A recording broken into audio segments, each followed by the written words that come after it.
Dressing for Dystopia. What should you wear for the end of the world? Some context for this talk. This talk was written in 2018 and given to a general audience at the Sci Fi and Fantasy convention 9 Worlds in London. As it was written in 2018, it doesn't reference any media, real-world events or brands that have come to public notice since then. The fashion industry has changed a lot in the intervening 6 years, and some of the brands or innovations featured in this talk may have succeeded, failed, or drastically changed since I researched them. This recording is intended as a way of archiving an ephemeral piece of work. Hello, I'm Ellie, and welcome to Dressing for Dystopia, What Should You Wear for the End of the World? I'm a professional costume maker and I blog about ethical and sustainable fashion, so as well as looking at the ways that costume designers have dressed actors to suggest different dystopias, I'll also be talking about the changes that we can make when it comes to our own clothes so we can all have a fabulous futuristic wardrobe without ending up in a horrifying dystopian hellscape. Or at least we can try to turn around the horrendous dystopian hellscape we currently live in. As future dystopia is a pretty wide-ranging genre, I've chosen to look at films and shows where technology hasn't really advanced much further than in the real world, so there's no chance of escaping to a new planet once we've trashed this one. I'm also looking at films and TV set in a future where a semblance of normal society has collapsed, leaving the narrative to follow an individual or group as they try to navigate the ruins of the 20th or 21st century. So, we probably all have our plans for what to do in a zombie apocalypse, which friends are going to be part of our squad, where we'd want to go, what useful skills we have between us, whether we should put aside some spare canned goods now or just loot our nearest Asda as society collapses. What we probably haven't thought about is what we should wear. Our clothes are a way of showing who we are, whether we're fashion fanatics or just throw on whatever's clean in the morning. At their most basic, clothes are a protection against the elements, which is something we probably don't think about day to day if we're travelling and working in artificially temperate conditions. But given that the weather has been surprisingly changeable this year, we've probably all had a day or two at least when we didn't pick the right clothes and spent the day feeling pretty uncomfortable. A lot of modern high street clothes aren't designed with longevity in mind. For instance, the term fast fashion doesn't just refer to the quick turnover of trends in shops. It also refers to how quickly these clothes are discarded and end up in landfill. We all own a lot more clothes than we did 20 years ago, but we're wearing them less before we throw them away. Do you think your clothes could stand up to post-apocalyptic conditions? Post-apocalyptic dystopias come in many different visual styles. The unrelenting greys and browns of the road, the saturated colour palette of Mad Max Fury Road, the comic book styling of Tank Girl. The things all these aesthetics have in common? Boots. Sturdy, well-worn, no-nonsense footwear. Laurie Petty as Tank Girl is the epitome of 1990s riot girl style in her shredded tank tops, plaid skirts, ripped fishnets and some serious boots. While there's a real playful silliness about her costume, which suits the character's comic book origins, there's also nods to practicality in her footwear and scavenging gear, even if she has customised everything with novelty plastic toys.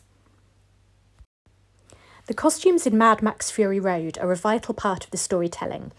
It's a film that very much relies on visuals rather than dialogue to engage the viewer. The costumes cleverly evolve as the film progresses to illustrate the film's point that people are individuals, not things, and the footwear plays a really important part in this. During the initial car chase, Max is a prisoner of the War Boys, who are the henchmen of post-apocalyptic warlord and personification of toxic masculinity, Immortan Joe. One of them pulls off Max's boot as they fight on the roof of Nux's car, and later he tries to offer it to Immortan Joe to gain his favour, but it's of no interest to him. Max is a less valuable possession to him than his wives. After the sandstorm, Max emerges from the crashed car and takes a boot, as well as his jacket from Nux. His survival instincts are prompting him to equip himself properly for the inhospitable surroundings. When Nux has proved himself as an ally to Max and Furiosa, Mac brings him back a boot after his unseen raid on the bullet farmer's tank. Our first proper introduction to the wives is through Max's eyes. It's an almost comical mirage presented as a possible hallucination rather than an objectifying male gaze. As the dag approaches him with bolt cutters to remove his chain, her flimsy white cotton outfit contrasts with her sturdy-looking boots, suggesting that there's more to these women than meet the eye. There's a core of hidden strength underneath their obvious beauty that's helped them survive. Boots are a matter of life and death in The Road. Viggo Mortensen and Cody Smith McPhee as the unnamed father and son, scavenging for the last remnants of 20th century consumerism in a devastated United States, are aware of the importance of footwear in a world where your only option is to keep walking or just lay down and die. When a desperate fellow scavenger steals their supplies while the boy is asleep, the man catches up with him and forces him to hand back all their gear, then orders the thief to give up his belongings, including his shoes. The fear on the man's face as this demand is made reminds the audience that this is effectively a death sentence, and leaves both the man and the boy wondering if the long years of hardship are starting to rob them of their humanity. So we've got the importance of some serious footwear covered. The next question is, do we try to blend in with our environment or focus on creating a look? Let's be fair, we all know which camp I'm in. Pro tip, friends, don't wear a playsuit for the apocalypse. On the surface, this question seems pretty frivolous and silly, especially given as we'll probably have much more urgent concerns like fresh water, food or medications. But as well as being a protection from the elements, clothes are also an important visual signifier of who we are. It's our personal identity as well as where we fit into society. In The Road, society is broken down completely in the wake of an unspecified disaster that's caused fires and the destruction of plant and animal life. The man and the boy's clothing looks extremely old and worn, filthy with years of use, and in the same palette of greys and browns as the unforgiving landscapes they pass through. Occasionally, the cinematography suggests a hint of colour about their clothes, a dull yellow ochre or russet, to remind us of the way the world used to look.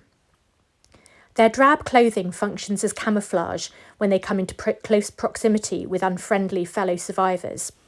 Lying down on the forest floor, they are almost invisible to a group of scavengers who have chosen to travel in a much more ostentatious way. In a world where even names have ceased to matter, clothing is just another tool that helps the characters to stay alive. In other dystopian films, individuality seems to be much more important, and a quick look back through history shows us this isn't surprising. From medieval sumptuary laws which specified what fabrics should be worn by different stratas of society, to modern designer-branded clothing and accessories, fashion has long been used to signify status, and there's no reason this wouldn't continue post-apocalypse if the resources were still available. In Mad Max Fury Road, for example, there are 3 tyrants in the 3 settlements: Immortan Joe, the People Eater, and the Bullet Farmer, and they all wear ostentatious costumes that suggest a horrifying sort of excess. The Bullet Farmer's outfit is pretty much entirely made of bandoliers full of ammunition. The People Eater's suit suggests a fat cat banker or CEO, but inexplicably has holes for, quite frankly, excessive nipple jewellery. And Immortan Joe's deliberately threatening-looking breathing apparatus and breastplate suggests an aggressive ruler who terrifies his subjects into submission. One of the things I love about Jenny Bevan's costume design for Mad Max Fury Road is that it's able to do so much storytelling, and it eliminates the need for upsetting and unnecessary flashbacks of the brutality evidently endured by some of the characters. The clothes worn by the wives are designed to look like they've been fashioned from bedsheets, and the shirt worn by Furiosa seems to be made of the same fabric, and that kind of gives a possible hint about her past. At first, the scant clothing worn by the wives, which is reminiscent of the gauzy clothes worn by women in classical paintings, makes them seem really vulnerable. But as the film progresses and their clothing becomes dirtied, they seem to be blending in better with their surroundings. The clothing worn by the Vovolini, who are the motorcycle gang of older women who were Furiosa's family, seem sensibly equipped for their surroundings. They're wearing goggles and layers of clothing in shades of beige and brown that would help them go unnoticed in their desert surroundings. The exchange of clothing once again becomes a signifier of both individuality and community, as the Vovolini share their clothes and knowledge with the younger women, equipping them both physically and mentally for what comes next. Laurie Petty's Tank Girl is very committed to working a look. In contrast to the authoritarian uniforms worn by the employees of Water and Power, her Riot Girl style echoes her rebellious attitude, and the film takes several opportunities to subvert traditional male gaze shots with a dose of silliness. For example, when Tank Girl takes a shower, it's under a stream of sand in a grubby vest top. And when the camera pans up a fishnet-clad leg, she's chopping at them with a pair of scissors. The act of destroying something that's probably become a scarce resource is part of the decadence and naughtiness. And it makes a refreshing change seeing images of flawless femininity, especially in a drought-riddled dystopia that doesn't offer a lot of opportunities for personal grooming. Now, I can't discuss post-apocalyptic fashion without talking about the New Zealand-based 90s teen drama The Tribe. Set in a world where all the adults have inexplicably died from a mysterious virus, a group of kids have set up home in a shopping mall and pursue normal teenage hobbies like forming cliques and experimenting with outrageous hair and makeup, as well as trying to deal with the more difficult aspects of a grown-up free existence. For instance, all the free eyeliner in the world doesn't make up for the fact that no one has any medical qualifications. The show's aesthetic is probably best described as gleeful trolley dash through Camden Market, and the soapy plot lines made for fun viewing, especially in a house of students who were all meant to be studying. I have to confess that anything with zombies in it really scares me, so I haven't been able to watch all of The Walking Dead. And part of this fear comes from the other zombie-centric dystopia I'm going to talk about briefly, which is 28 Days Later. Both are great examples of how costume design can be used to set the scene for a dystopia by playing with our understanding of what recognisable types of clothing mean in a modern-day Western society. Although our personal interpretations of uniforms may differ depending on our positions in society, we can all agree that specific uniforms are pretty much universally recognisable. You would have to have a lot of unexamined privilege and a total lack of exposure to news to believe that law enforcement are universally, quote-unquote, the good guys. But I think it would be safe to say that the people who put on this uniform believe that it gives them a level of standing in society, as well as showing that they are someone who ought to be respected. In the first episode of The Walking Dead, Rick Grimes is wearing his sheriff's uniform as the zombie apocalypse unfolds around him. In the midst of this mindless rampage, his uniform has lost its power, and he's lost the authority that went with it. He's reduced to just a regular citizen trying to survive in a world where the old rules no longer apply. It's really interesting to me that he continues to wear it, as though he's somehow drawing strength from a physical reminder of a job where he was able to keep order. 28 Days Later also begins with a uniformed individual navigating a zombie apocalypse, and in this case it's Cillian Murphy's character Jim awaking from a coma in a deserted hospital and grabbing a set of medical scrubs before heading out onto the streets of a deserted London. In a busy hospital, scrubs would suggest practicality and purpose, hard-working dedication to the task in hand. But given that Jim wakes up naked and he has no other possessions, he looks vulnerable, like a patient who shouldn't have gone outside and is ill-equipped to deal with the realities of the world. His meandering walk through London suggests this lack of purpose. What do people do in a world that's changed so radically from the one we knew? The connotations of uniform are further subverted in 28 Days Later, when Jim, Selena and Hannah run into some soldiers who are holed up in an old mansion. Isolated and fighting for their lives, all the soldiers now know is fear and violence, and their twisted view of the future becomes as much of a threat to our protagonists as the zombies themselves. Clothing that maintains a stubborn conformity to pre-apocalypse gentility is employed to surreal effect by Valerie Pozzo de Borgo, the costume designer for Delicatessen. Probably the best way to describe Delicatessen is as a past dystopia, where an unspecified disaster has led to a severe food shortage, and the residents of a building above a deli try to keep up appearances, whilst trying to ignore the way that the sudden disappearance of a neighbour coincides with fresh meat in the shop. The film is beautifully styled with 1940s clothing, from the flirty tea dresses worn by Mademoiselle Plus, the butcher's mistress, to the workman's jackets worn by the duo of men who doggedly persist with their pre-apocalypse job, manufacturing sheep noisemakers. Pro tip, it's unlikely you'll need one of those in the event of an apocalypse. Well-to-do Aurore interrogator's immaculately dressed hair and sharp skirt suits contrast dramatically with her fractured mind. This costume design helps the audience's realisation that trying to carry on as if nothing has changed when the world is no longer the one you recognise could be a form of madness in itself. Interestingly, the disaster that's befallen the world in which delicatessen takes place is never made clear. Although there's a suggestion that a cataclysmic event is responsible for the dire food shortage, nothing will ever grow back, never, one of the characters says. There's also the possibility that it's a more straightforward representation of the horrors of World War II.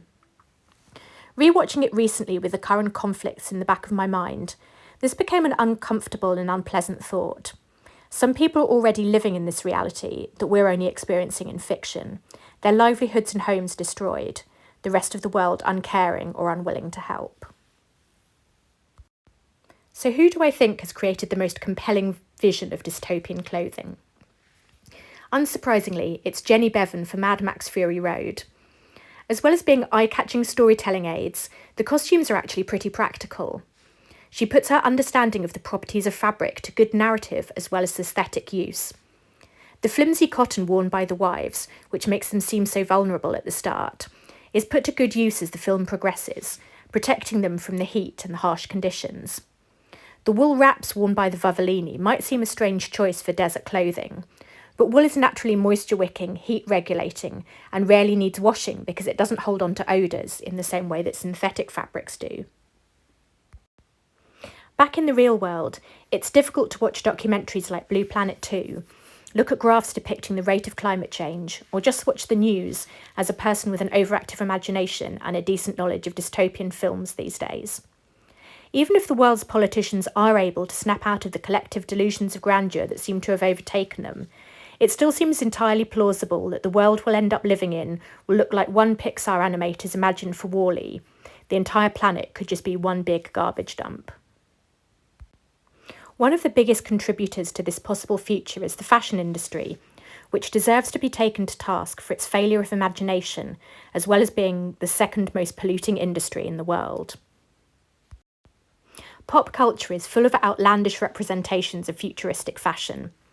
We could be working our way towards the zero-waste clothes replicators in Star Trek. And whatever you might say about Jake Sisko's shirts or Julian Bashir's casual wear, at least they were fully recyclable.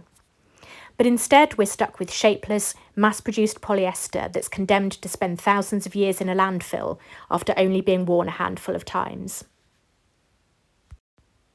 Let me describe a horrifying scenario for you. A corrupt government redirects its country's rivers to provide water for intensive cotton growing. This engineering project, ill-conceived and badly executed, diverted the rivers away from a fertile inland sea, turning it into a salty wasteland.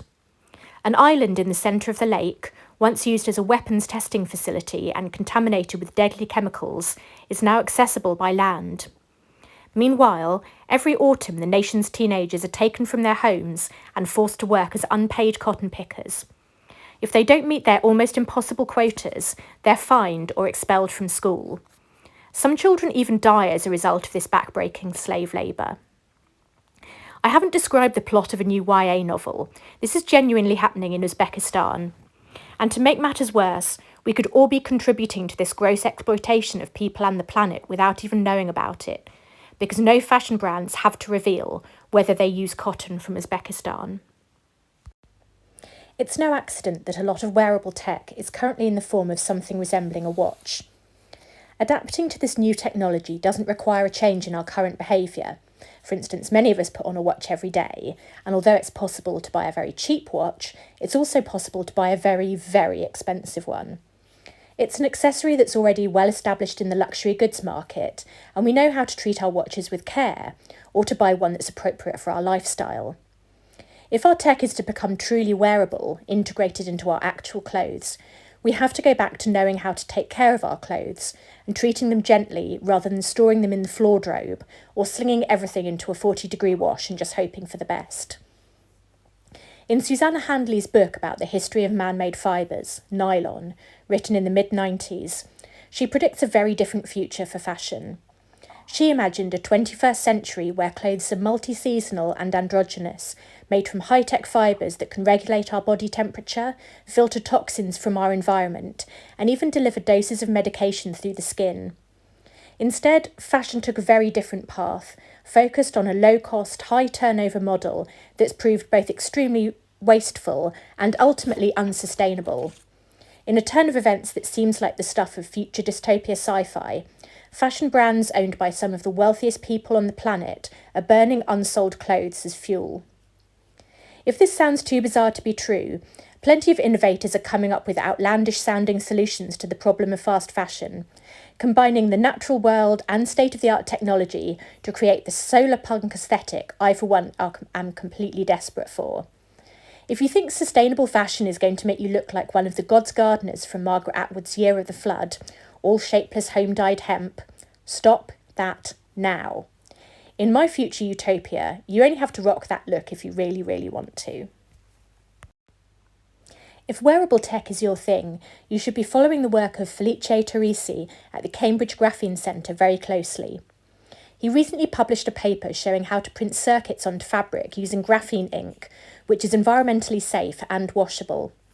This is currently just a proof of concept, but he is working with clothing designers to develop clothing prototypes in the near future. He shows a really good understanding of the market he's trying to tap into, saying, quote, "Truly wearable devices will have to fulfil all the requirements of the clothes we wear, such as comfort, breathability, and wearability," unquote. If you're looking for regular clothes and accessories with a futuristic twist, these sunglasses are made by Dutch startup WR Yuma, 3D printed with plastic from recycled car dashboards. If you're as bad at looking after sunglasses as I am, you can send your glasses back to be repaired or replaced. Fabric made from recycled bottles makes a preferable alternative to currently unrecyclable polyester. For those of us who prefer natural fibres, synthetic fabrics are still really useful for waterproof gear, and outdoor brand Patagonia is already trying to limit the environmental impact of its synthetic clothes by offering repairs. Activewear brand Starseeds adds post-consumer coffee grounds to recycled polyester to keep your sports gear smelling fresh, although sadly it doesn't give you a caffeinated boost for your workout. Some faux leather experiments are still firmly in the experimental stages, like this piece of mushroom leather. Described as basically just a mushroom by a costume designer when she ordered it with a view to making some samples. The sample I saw had an intriguing and tactile texture, but was in need of some refinement. Stick a pair of googly eyes on it and it wouldn't look out of place in a Jim Henson film. On the other hand, other vegetable leathers are much more aesthetically pleasing. These Pozu shoes are made from Pinatex, made from the fibres from pineapple plants. Selling the leaves as well as the fruits provides pineapple farmers with an extra income and makes use of a byproduct of our current consumption cycles. Other fabric manufacturers have experimented with fabric made from a pulp that is the byproduct of the fruit juice industry. When I first heard about these fabrics, I imagined something rather like the texture of a handmade paper, possibly still with a strong smell of fruit. The reality was a lovely, soft, silk-like fabric that's even been used by high-fashion label Salvatore Ferragamo for one of their collections. Another fabric creating a lot of buzz is lyocell, made from wood pulp. It's incredibly versatile. An entire pair of trainers can be made from the one fibre in its different forms. Not to be outdone by some of these intriguing innovations, scientists seem to have a bet on to find the wackiest thing to make a fabric out of. Current contenders for the prize include algae, spider silk, fish slime, and farts? Okay, I actually mean methane, but farts just sounded funnier. Mango Materials has started a pilot project using waste methane to feed bacteria that can produce fully biodegradable biopolyester fabrics. Synthesizing artificial versions of spider silk, which is incredibly strong and durable, or hagfish slime, which is stretchy like lycra, might be a way to improve the quality of man-made fabrics we've come to rely on.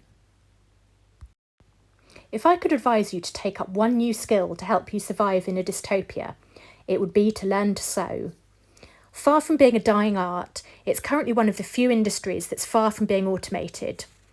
Every stitch of every garment you're wearing has been sewn by a person.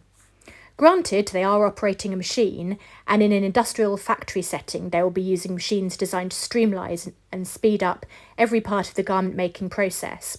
But these machines are being operated by a person in a process that hasn't really changed since the invention of the sewing machine in the 1850s. The closest that technology has got to replicating the ability of the garment worker to manipulate fabric is the sew bot. It stitches far slower than even the most laid-back machinist, and the garment requires stiffening with chemicals first, then soaking in water afterwards, so it's hardly the environmentally friendly alternative to fashion industry pollution that we desperately need to find. Other alternatives to sewing are being pioneered, though. The Post-Couture Collective have designed clothes where pattern pieces are joined with a series of tabs and holes rather than stitched seams. The patterns can be purchased online, then cut from fabric using a laser cutter at a makerspace, and assembled by someone with no sewing skills in around 30 minutes. Encouraging customers to choose their own fabrics and use community-run makerspaces or hack spaces gives them a measure of control over their clothes that people who don't sew currently don't have, while encouraging interaction between makers, which could lead to improvements in the design and the construction process. Elsewhere, technology has improved a particularly pointless part of the manufacture of denim jeans. If you have artificially faded wear patterns on your jeans, these have been painstakingly created by a person. A garment worker scrunches up each leg, sprays chemicals, and even sandpapers the jeans by hand. Fortunately, jeans manufacturer Genealogica has developed a way to stop this ridiculous example of the futility of capitalism. They have scanned the wear patterns of many pairs of vintage jeans and have used these scans to create patterns that can be lasered onto pristine new jeans by machine. The process doesn't damage the fabric of the jeans or the health of any garment worker. As well as improving conditions within factories, garment innovation is seeking to improve the environment outside. Italian clothing brand Clotas had produced a repair, loving the pun, t-shirt with a pocket of patented microfiber fabric that has been designed to filter pollutants out of the atmosphere as you walk around a city. Again, these fabrics are still in very much a developmental phase, but it's an interesting and novel idea. While our clothes may express our individuality, collectively they're doing a lot of harm, but they do have the potential to do a lot of good. For a true sartorial utopia, we need to change our fashion buying habits. Buying clothes we really love and want to wear again and again, rather than buying mediocre clothes we merely tolerate because we ought to be wearing something, is a start. This requires unlearning some of the insecurities that late capitalism has forced on us. Despite clothing being made to arbitrary sets of measurements, we're made to feel like our bodies are at fault when clothes don't fit. Dissatisfaction with underwhelming clothes, coupled with constant advertising pressuring us to see things as must-haves, drives us to dispose of clothes at a rapidly increasing rate. The feminisation and low status of home sewing has robbed many of us of the chance to learn a useful, enjoyable and creative skill, and has prevented us from recognising the faults in mass-produced clothing. So I would strongly advise you to base your surviving the 20th century look around clothes that are kinder to people and the planet. We're all going to cope a lot better if we can at least slow our descent into a dystopian hellscape. Failing that, I'll see you in my post-Brexit bunker, but only if you're bringing knitting yarn or some tinned fruit. Thank you very much for listening.